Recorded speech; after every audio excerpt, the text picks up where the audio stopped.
I know you were listening to the Transport Secretary there. What did you make of what he was saying? Unfortunately, it came across as just the same rhetoric, which has become really tired and is certainly not moving the discussions on for our nursing staff. And we are a matter of days now before the next 2 days of action. And so the rhetoric has to change.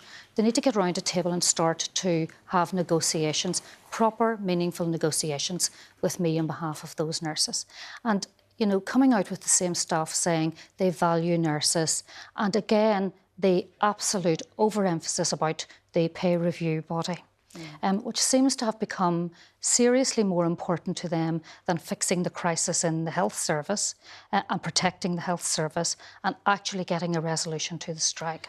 I guess the argument that Mr Harper was making is that the pay rises would be unaffordable. He says, firstly, because it would embed higher pay rises in the system, so stoking inflation, and also saying that in the private sector, people getting pay rises of just 4 to 5%, so it's unaffordable and unfair for taxpayers. Well, that's. I'm not saying that he's not telling the truth, but factually, that's not right.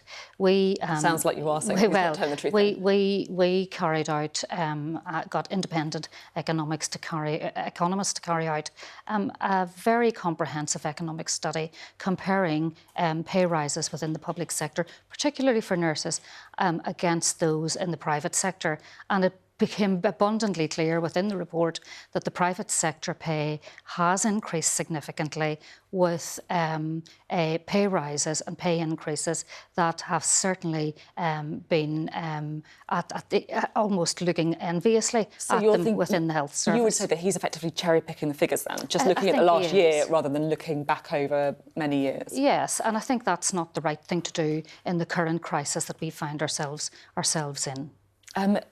You originally asked for a 19% rise. Now you're saying that's just a starting point. So are you willing to compromise and to come down on that then? Well, look, I think I'm on the record for saying that we had never put a 19% figure on it. However, we did certainly set out our policy position as 5% above the rate of inflation. At the time that we obviously agreed the policy position, inflation wasn't where it was in the current times.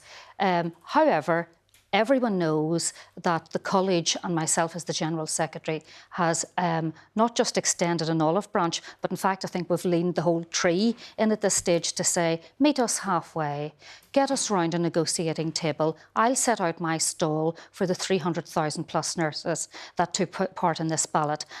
They can do the same, and let's find a way through the current crisis that we find ourselves in. So meeting halfway, would it be fair to assume around the 10% mark? Look, that's what you've been reported as. I can't negotiate. I said time and time again, I'm not going to negotiate on the airwaves. I can't negotiate at a table on my own. The only table I can negotiate at is a table with the Prime Minister or with the Secretary of State. And I would urge them again, a matter of days from the next strike, to please do that for every single member of nursing staff that absolutely deserve to be heard, not talked about on the airwaves by the Prime Minister, by the Secretary of State, but talk to them through at a table with me. They owe that to nursing, but they owe it to patients. As you say, strike action just a matter of days away now. We heard the train drivers' union saying that the chances of a deal he would put at zero to call off his strikes. Would you put yours any higher?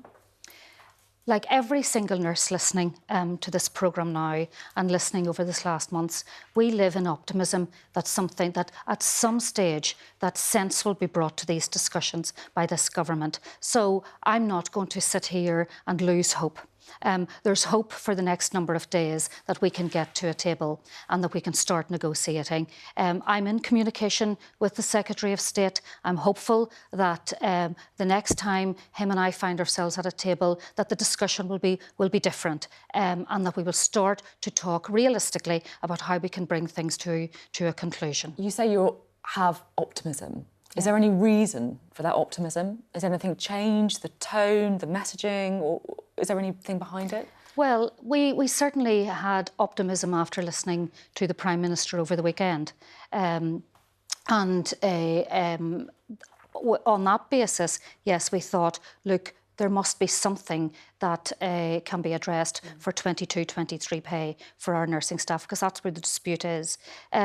Unfortunately, as time went on through the week, we heard on the media that there were some discussions about one-off payments and a backdated payment, but those have never been put to me, either formally or informally. But it's the wrong place to have those discussions. They owe it to nursing staff to get around a table and have those discussions with me formally. Would either of those things, I know you don't want to negotiate on the airways, but could you see a deal forming around those principles? Whatever is put to me needs to be significant. That's the first thing.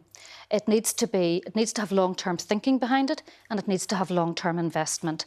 And one-off, ill-thought-through payoffs isn't going to do this. But look, let's get to a negotiating table and let's start to really fundamentally talk about what will resolve the strike for our nursing staff. So it sounds like a one-off payment wouldn't cut it, but how about looking at the next pay review 2023 onwards? Let's get to a table and let's have a conversation. Understood. How long could the strikes last for? Until we get a resolution for our nursing staff that so deserve it.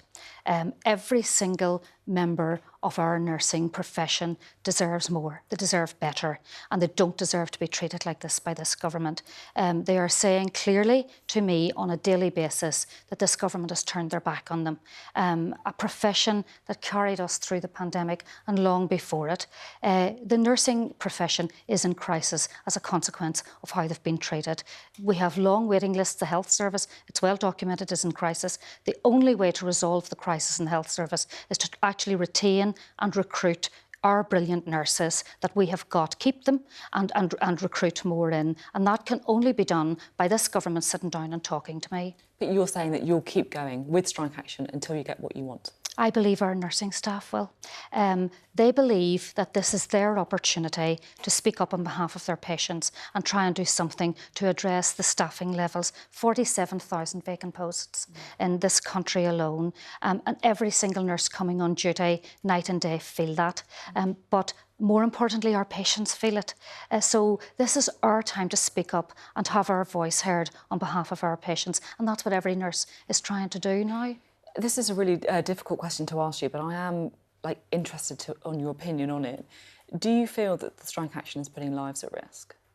Well, we heard from the Royal College of Emergency Medicine, but I think every nurse knows this, that there are unnecessary deaths as a consequence of the NHS crisis. It's not our nursing staff that are putting patients' lives at risk, most certainly not.